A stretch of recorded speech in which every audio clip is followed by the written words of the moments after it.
नमस्कार, Rajasthan top 10 news में आपका स्वागत है। आइए बात करते हैं आज की तमाम ताजा खबरों पर। लोकसभा अध्यक्ष का चुनाव हो चुका है। ओम बिरला को फिर लोकसभा स्पीकर चुना गया है। बुधवार को 18वीं लोकसभा के पहले सत्र में स्पीकर का चयन किया गया। राष्ट्रीय जनतांत्रिक गठबंधन ने ओम बिरला को अपना प्रत्याशी बनाया था, जिनकी इस चुनाव में जीत हुई। वहीं विपक्षी इंडिया ब्लॉक ने केरल से 8 बार के सांसद के सुरेश को उम्मीदवार बनाया था। 18वीं लोकसभा का पहला सत्र कल यानी 24 जून को शुरू हो गया। प्रधानमंत्री नरेंद्र मोदी कल बतौर सांसद शपथ ली। इसके बाद सभी सांसद अपने पद की शपथ ले रहे हैं। राजस्थान के नागौर से सांसद और आरएलपी प्रमुख ने भी शपथ ली। शपथ खत्म होने के बाद उन्होंने जय वीर तेजाजी के नारे लगाए। वहीं मैं आपको बता दें, वीर तेजाजी एक राजस्थानी लोक देवता है, जिन्हें भगवान शिव के 11 अवतारों में से एक माना जाता है। राजस्थान के जयपुर विकास प्राधिकरण मानसरोवर क्षेत्र में 600 से ज्यादा अवैध निर्माण तोड़े गए। इनमें ज्यादातर दुकानें हैं। किसी भी विरोध की संभावना को देखते हुए मौके पर सैकड़ों की संख्या में पुलिस वाले भी मौजूद रहे। कार्यवाही की शुरुआत मानसरोवर मेट्रो स्टेशन से हो गई। वहीं मैं आपको बता दें, इससे पहले जेडीए ने मानसरोवर इलाके के 18 जून को 65 मकान और दुकानों को ध्वस्त किया था।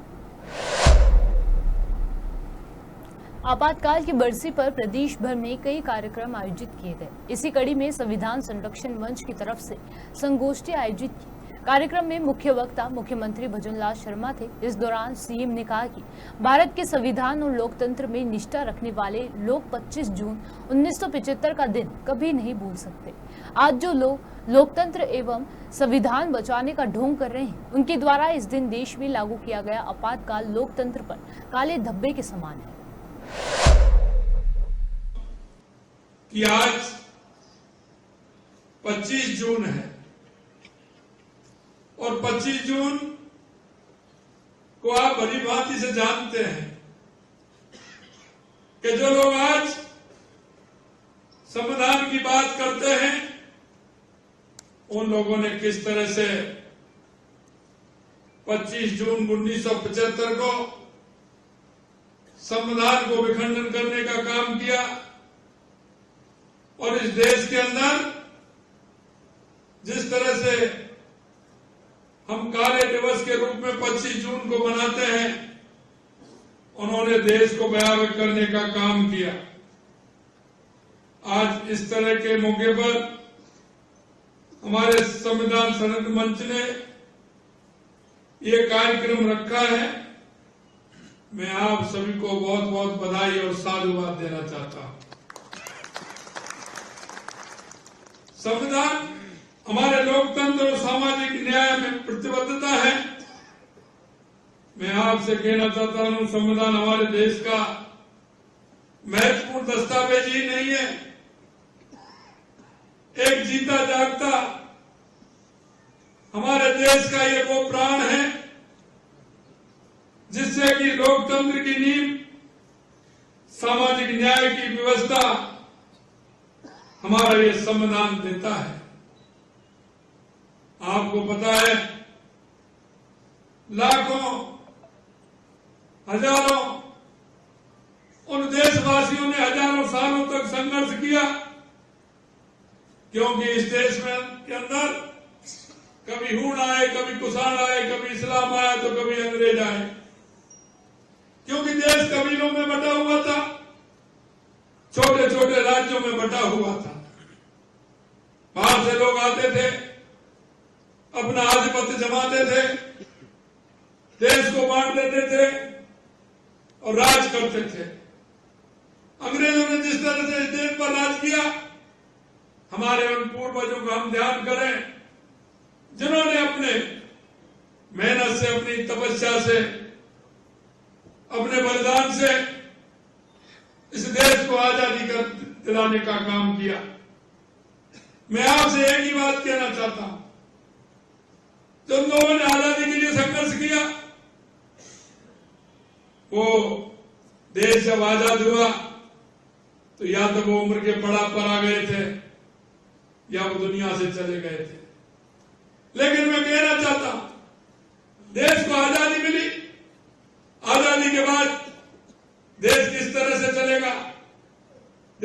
किस तरह से चलना चाहिए। एक देश में ऐसे योग्य, अनुभवी, विद्वान ऐसे व्यक्ति मिले जिन्होंने देश के उन सभी लोगों ने मिलकर के उनको जिम्मेदारी थी और उनको संविधान समिति का अध्यक्ष बनाया, ऐसे डॉक्टर भीमराव अंबेडकर जी थे। किसान आयोग के अध्यक्ष CR चौधरी ने मंगलवार को प्रेस कॉन्फ्रेंस से मुखातिब होते हुए कहा कि देश में विपक्ष राष्ट्र के विकास के लिए अपनी भूमिका सही निभाए तो PM मोदी तैयार है। विपक्ष तो केवल मात्र के नारे लगवाने व तथ्य दिखाने के लिए ही जाने जाता है। 25 जून 1975 को तत्कालीन प्रधानमंत्री श्रीमती इंदिरा गांधी जी के द्वारा लगाया गया था और without the consent of the cabinet, even cabinet को भी कॉन्फिडेंस में नहीं लेके, और मैं इसको कहूँगा केवल मात्र व्यक्तिगत कारण से आपातकाल को, जबकि ऐसा कोई मेंटेनेंस ऑफ इंटरनल मिसा जो उस समय सिचुएशन नहीं थी, केवल मात्र क्योंकि माननीय इलाहाबाद उच्च न्यायालय का निर्णय उनके खिलाफ आया था और उनको प्रधानमंत्री पद छोड़ना था। बजाय प्रधानमंत्री पद छोड़ने के उन्होंने आपातकालीन स्थिति घोषित कर दी और रातों रात इवन मीडिया पे सेंसरशिप इतनी ज़बरदस्त लगाई कि 25 जून 1975 को 12-1 बजे बाद में सारी प्रेस की लाइट भी कट कर दी ताकि किसी प्रकार का कोई प्रेस वाले छाप ही नहीं सके। देखिएगा, विपक्ष अपनी भूमिका सही निभाए और राष्ट्र के विकास के लिए निभाए तो हमेशा मोदी तैयार है। विपक्ष केवल मान नारे लगाने के लिए, वह तख्तियाँ दिखाने के लिए, इसी काम के लिए विपक्ष जाएगा तो मोदी जी या कोई भी गवर्नमेंट हो, आज आपको ये हम चुनते समय इतनी हमारे सांसदों से अपेक्षा करते हैं कि they will behave properly, they are having the right to raise the problems. Udaipur में एक्स CM ने बयान दिया कि जिसकी उंगली पकड़ के आगे बढ़ाए वही उंगली काटते हैं। डोटासरा जी ने कल कोटा में कहा था कि भाई मेरा व्यक्तिगत मानना है कि प्रधानमंत्री नरेंद्र मोदी और RSS के रिश्ते कटु हो चुके हैं। देखो, ये डोटासरा जी का मानना है, हमारा मानना नहीं है, इस प्रकार कहीं रिश्ते कटु नहीं है। आज देखिएगा, एक दूसरे के पूरक हैं। हमेशा विचार परिवार सही, राष्ट्र की जब राष्ट्र को डेवलपमेंट की बात आता है तो विचार परिवार हमेशा मार्गदर्शन देने की भूमिका रखते हैं। सर, आप RPSC के चेयरमैन रहे, गहलोत सरकार के समय भी RPSC पे कई सवाल उठे। आप RPSC की विश्वसनीयता, पहले आप जब चेयरमैन थे, आप देखिए इस क्वेश्चन का I was related with that institute, क्षमा चाहूँगा, कोई कमेंट, कोई टिप्पणी नहीं कर सकता। मैंने भी एक संविधान की शपथ ले रखी है। ठीक है, खाली किसानों ने ही नहीं, कई जगह पे कई दिक्कतें आ जाती है। कई बार लोकल कैंडिडेट्स को लेकर के दिक्कत आती, कई बार कहीं जातीय समीकरण को। अभी भारत के अंदर हालांकि मोदी जी 4 ही जाति मान रहे हैं, हाँ, युवा, नारी शक्ति, हाँ, किसान, लेकिन अभी उसको व्यवहार में आने में काफ़ी टाइम लगेगा। खीवसर में उपचुनाव लगभग तय है। बिल्कुल सही है। तो कहीं वहाँ से कुछ चांस है, आप कुछ प्रयास कर रहे हैं? देखिएगा, ये पार्टी हाईकमान देखेगा, हमें कोई प्रयास करने की जरूरत नहीं है, कहीं किसी को कहने की जरूरत नहीं है। पार्टी कहती है ये काम करो तो करने के लिए तैयार है। पार्टी कहती है, पार्टी आपको जिम्मेदारी देते हैं, तैयार हो? पार्टी जिम्मेदारी देती है तो आज पार्टी के वाइस प्रेसिडेंट के नाते काम कर रहे हैं ना। पार्टी ने जिम्मेदारी दी है। रात को 6 बजे पता लगा कि सुबह चित्तौड़ जाना है तो आइए कम, इसलिए पार्टी के राजस्थान में जल्द सोने की खान से उत्पादन शुरू होने के साथ ही ज्वेलरी और अन्य क्षेत्रों में औद्योगिक निवेश के रास्ते खुलेंगे। बांसवाड़ा की इस खान के जरिए 50,000 युवाओं के लिए रोजगार के द्वार खुलेंगे।